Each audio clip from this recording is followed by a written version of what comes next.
So, a very good morning to all of you, and today we'll be starting with chapter 2, the address of snapshot book. Now, the story, the address, ये actually में किस चीज़ को reflect कर रही है, किसके बारे में बता रही है कि जब कभी वॉर के बाद में जो कॉमनर्स होते हैं उनकी लाइफ कैसे इफ़ेक्ट हो जाती है, और उसकी जो मतलब कुछ कुछ ऐसे लोग हैं कि वो जितना भी जीते हैं उसके बाद में उसकी जो बैड मेमोरीज है उनको उसके साथ ही जीना पड़ता है. They are never able to have a stable life after a war. ऐसी एक बहुत छोटी सी और बहुत ही हार्ट टचिंग स्टोरी है the address by Marga Minco. So this story is a poignant account of a daughter who goes in search of her mother's belongings after the war in Holland.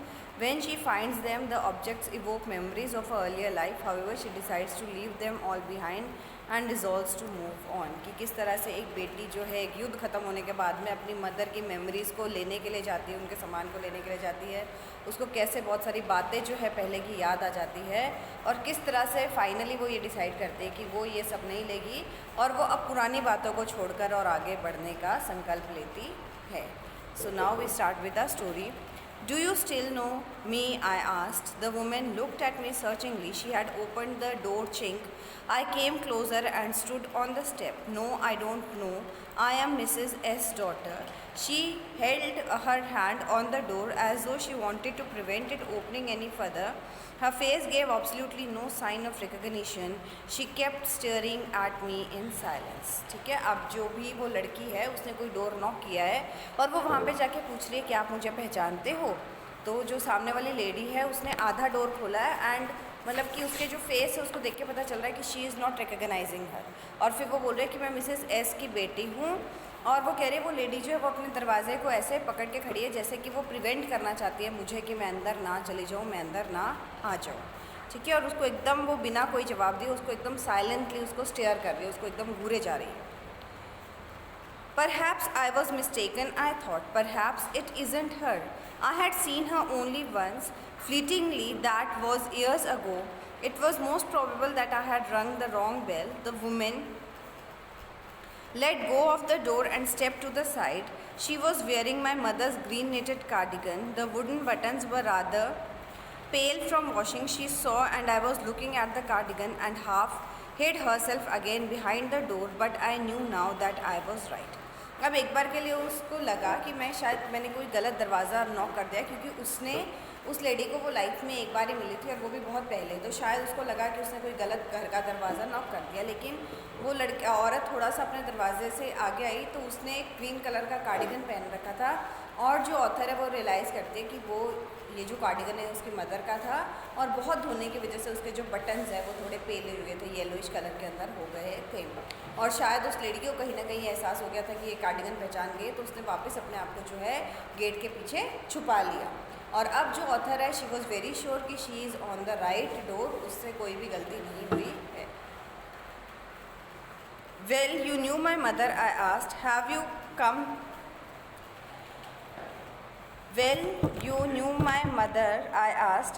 Have you come? Said the woman. I thought that no one had come back, only me. A door opened and closed in the passage behind her. A musty smell emerged. ठीक है,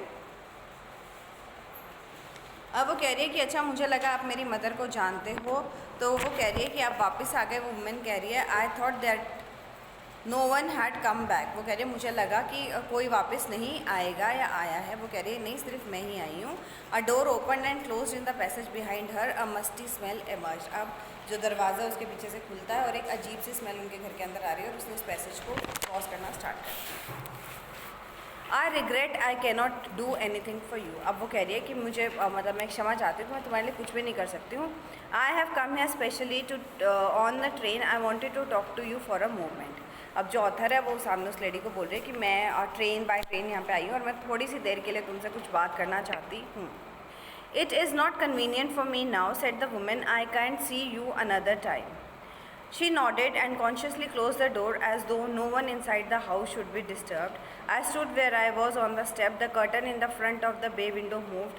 Someone stared at me and would then have asked what I wanted. Oh, nothing. The woman would have said it was nothing. I looked at the nameplate again. Dorling, it said in black letters. on white enamel and the jam a bit higher, number 46. As I walked slowly back to the station, I thought about my mother who had given me the address years ago. I had been in the first half of the It had been in the first half of the war. I was home for a few days and it struck me immediately that something or the other about the rooms had changed. I missed various things. My mother was surprised I should have noticed so quickly. Then she told me about Mrs. Doling. I had never heard of her, but apparently she was an old acquaintance of my mother whom she hadn't seen for years. She had suddenly turned up and renewed their contact. Since then she had come regularly. अब वो जो है उस lady ने उसको शायद घर के अंदर एंट्री से मना कर दिया और वो कह रही है कि मैं अभी तुमसे बात नहीं कर सकती, मैं बाद में बात करूँगी। और ये जो लड़की है ये वापस स्टेशन की तरफ चल रही है और इसको बहुत सी बातें याद आ रही है और वो नेम प्लेट ध्यान से देख रही है। नेम प्लेट पे मिसेस डोलिंग लिखा होता था, एड्रेस भी वही था जो उसकी माँ ने उसको सालों पहले दिया हुआ था। तो ये क्या है, वो कह रहे हैं वॉर के बाद में हम मिसेस डोलिंग के घर पे एक बार आए भी थे, लेकिन उनका घर जो चेंज हो गया। वो बोल रहा है पहले मिसेस डोलिंग से हमारा कोई भी ऐसे ज़्यादा रिश्तेदारी नहीं थी, लेकिन फिर कुछ समय बाद में उन्होंने हमारे घर पे बहुत ज़्यादा आना जाना ऐसे स्टार्ट कर दिया था। Have you agreed with her that she should keep everything I asked? As if that's necessary, my mother cried. It would simply be an insult to talk like that and think about the risk she is running each time she goes out of the door with a full suitcase or a bag. My mother seemed to notice that I have not entirely convinced. She looked at me reprovingly. After that, we spoke no more about it. Meanwhile, I had arrived at the station without having paid much attention to the things on the way. I was walking in a familiar places again for the first time since the war, but I did not want to go further than was necessary. I didn't want to upset myself with the sight of streets and houses full of memories from my precious time. अब जो ये कह रही है कि मुझे याद आता है मिसेस डोलिंग जब भी कभी हमारे घर पे आती थी तो वो हमारे घर से बहुत सारा सामान लेके जाती थी और मैं हमेशा इसको अपोज करती थी और मेरी मदर जो मुझे कन्विंस कर देती थी कि ये लौटा देंगी, अभी इनकी कंडीशन अच्छी नहीं है, अब इनको ज़रूरत है, ऐसे करके वो उसको दे दिया करती थी।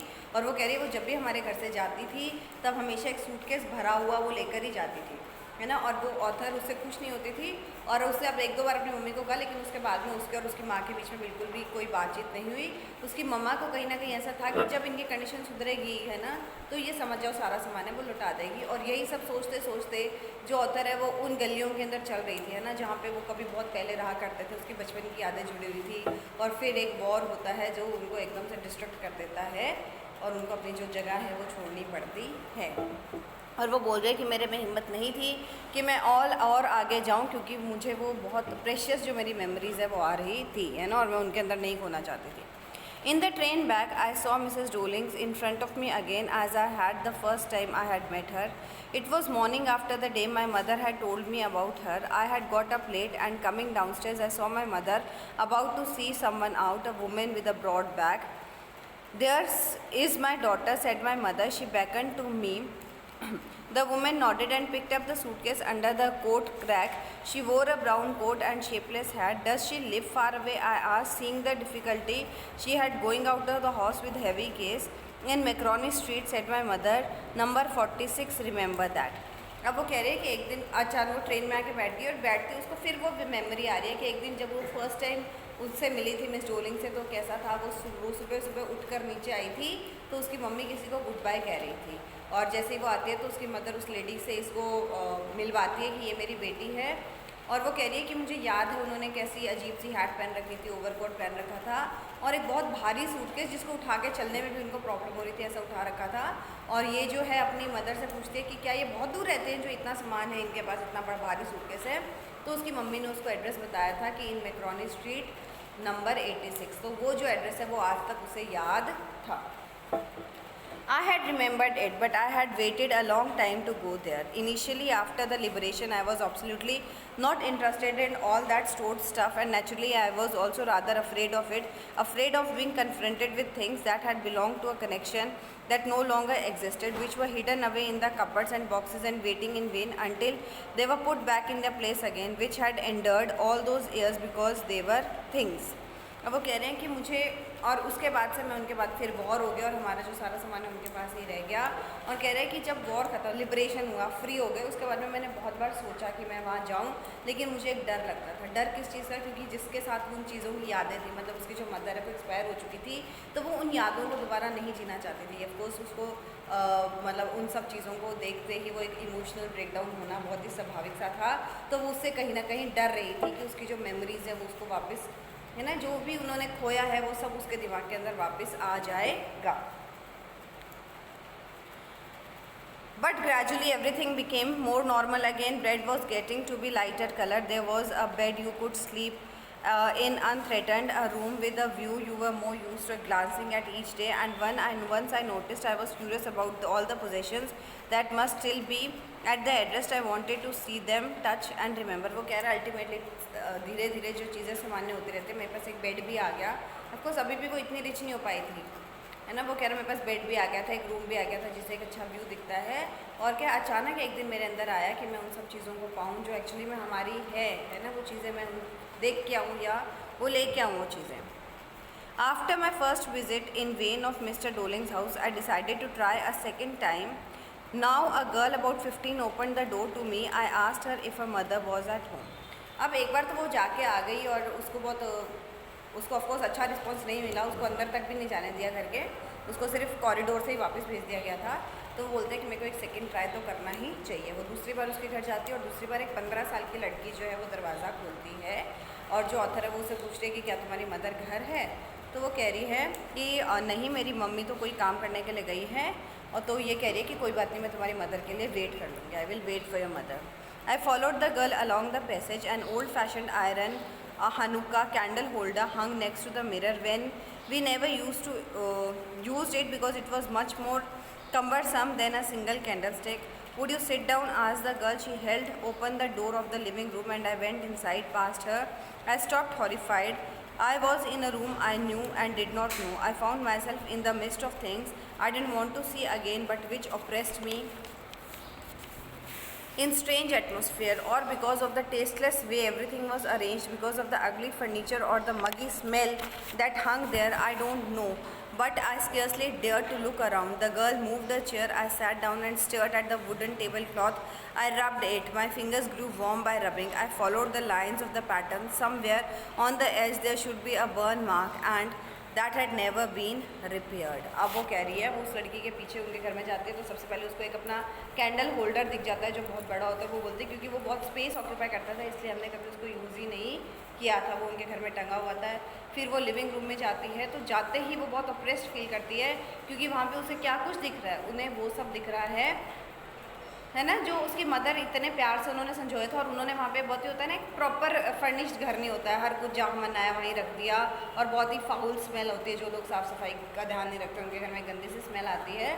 और जो वो लड़की है वो एक चेयर निकाल देती है, इस चेयर पर बैठ जाती है और सामने एक टेबल क्लॉथ होता है, वो भी उसको याद हो जाता है कि उनका ही है. फिर उसको अचानक याद आता है कि ये टेबल क्लॉथ एक बार जला था, तो वो अपना हाथ उसके ऊपर लगाती है तो वो जला हुआ, मतलब उस जले हुए को भी उन्होंने अभी तक ठीक नहीं किया था. My mother will be back soon, said the girl. I have already made tea for her. Will you have a cup? वो कह रही है मेरी मम्मी, अब वो लड़की बता रही है कि मेरी मम्मी थोड़ी देर में आ जाएंगी, मैंने उनके लिए चाय बनाई है, तो क्या आप चाय लोगे थोड़ी सी? Thank you. I looked up. The girl put cups ready on the tea table. She had a broad back, just like her mother. She poured tea from a white pot. All it had was a gold border on the lid. I remembered. She opened a box and took some spoons out. ठीक है. अब वो जिस cutlery के अंदर जो सामान, मतलब उसको चाय दे रही है, टी पॉट वगैरह, वो सब भी किसका था? उस ऑथर की मदर का था. उसके बाद में वो स्पून्स निकालने के लिए उसने एक बॉक्स को खोला. That's a nice box. I heard my own voice. It was a strange voice as though each sound was different in this room. Oh, you know about them. She had turned round and brought me the tea. She laughed. My mother says it's antique. We have got lots more. She pointed round the room. See for yourself. अब वो कह रही है कि अच्छा तुमको ये पसंद आया. मेरी मम्मी बोलती है कि एकदम एंटीक है और हमारे पास ऐसी बहुत सारी एंटीक चीज़ें हैं, तुम देखो इस रूम के अंदर नज़र डालो. तो वो नज़र डाल के क्या देखे, वो सब कुछ था तो उसकी मम्मी का एक्चुअली में. I had no need to follow her hand. I knew which things she meant. I just looked at a still life over the tea table. As a child, I had always fancied the apple in the pewter plate. We used it for everything, she said. Once we even ate off the plates hanging there on the wall. I wanted it so much, but it wasn't anything special. अब वो कह रहा है आपको सुन के किसी plate के ऊपर किसी एप्पल का वो, तो कह रहा है हमेशा मुझे ऐसी इच्छा होती थी कि मैं इसको खा जाऊँ इस एप्पल को या ऐसे। और वो लड़की की भी सेम इमोशंस उनके, वो लड़की कह रही है कि इसको देख के हमेशा हमारी भी इच्छा ऐसी होती थी कि हम भी इसको खा लें।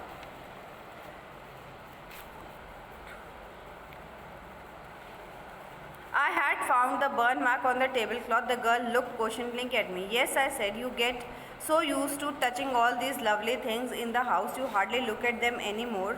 You only notice when something is missing because it has been repaired or because you have lent it. For example, again I heard the unnatural sound of my voice and I went on. I remember my mother once asked me if I would help her polish the silver. It was a very long time ago and I was probably bored that day, or perhaps I had to stay home because I was ill. She had never asked me before. I asked her which silver she meant and she replied surprised that was the spoons, forks and knives of course, and it was a strange I think I didn't know the cutlery we ate of every day was silver. तो वो कह रही है कि एक दिन वो घर पे रुक गई थी एंड उस दिन जो उसके पेरेंट्स ने डिसाइड किया, उसकी मदर ने उसको बोला कि तुम इनको पॉलिश करने में मेरी मदद करोगे, तो वो शायद उसको बहुत बोरिंग लगा होगा। घर का काम करना सबको बोरिंग लगता है, तो वो बोल रहे कि अच्छा किसको पॉलिश करना है, वो बोल रहे सिल्वर कटलरी, और बोल रहे मुझे इतने सालों बाद तब उस दिन ये पता चला था कि हम जो कटलरी यूज़ कर रहे हैं वो सिल्वर की कटलरी हम जो है यूज़ कर रहे हैं। The girl laughed again. I bet you don't know it is either. I looked intently at her. What we eat which, she asked. Well, do you know? She hesitated. She walked into the sideboard and wanted to open the drawer. I look, it's in here. I jumped up. I was forgetting the time. I must catch my train. She had her hand on the drawer. Don't you want to wait for my mother? No, I must go. I walked to the door. The girl pulled the drawer open and I can find my own way. I walked down the passage. I heard the jingling of the spoons and forks. अब वो कह रही है, वो उससे एक बार पूछ रही है कि अब मतलब खाने में कौन सा कटलरी यूज़ करते हो, उसको पता है कि उसको वही सिल्वर सब मिलेगा, लेकिन जैसे ही वो लड़की ड्रॉर ओपन करने लगती है उस टाइम अचानक उसको याद आता है कि इसकी ट्रेन का टाइम होने वाला है और वो उन्हें बिना देखे ही वहाँ से निकलने लगती है। तो वो लड़की बोलती है कि आपको मेरी मदर से मिलना था, उनसे नहीं मिलोगे, तो ये मना कर देती है कि मुझे नहीं मिलना है। और उसको वो जिंगलिंग होती है ना, वो ऑफकोर्स उसने कटलरी को ड्रॉर को खोला बंद किया तो उसको वो आवाज़ आ जाती है और वो समझ जाती है कि ये कटलरी तो हमारी ही है। At the corner of the road, I looked up at the name plate, Macroni Street. It said I had been at number 46. The address was correct, but now I didn't want to remember it anymore. I wouldn't go back there because the objects that are linked in your memory with the familiar life of former times instantly lose their value when served from them. You see them again in a strange surroundings. वो कह रहा है कि जब वो कह रही है कि मेरे को एड्रेस सही था, मैं एकदम सही जगह पे गई थी, मैं बहुत कुछ अपनी बिलोंगिंग्स तो लेने गई थी, लेकिन उन बिलोंगिंग्स से आपका एक रिश्ता टूट जाता है जब आप देखते हो आपकी चीज़ को कोई दूसरा अपने नाम से जो है सर्व कर रहा है, और जिसके साथ उसकी जो रिश्ता जुड़ा हुआ था यानी कि मेरी माँ का, जब वही नहीं रही तो उनका सामान मेरे किस काम का, है ना। और वो ऐसा सोच के और वहाँ से निकल लेती है।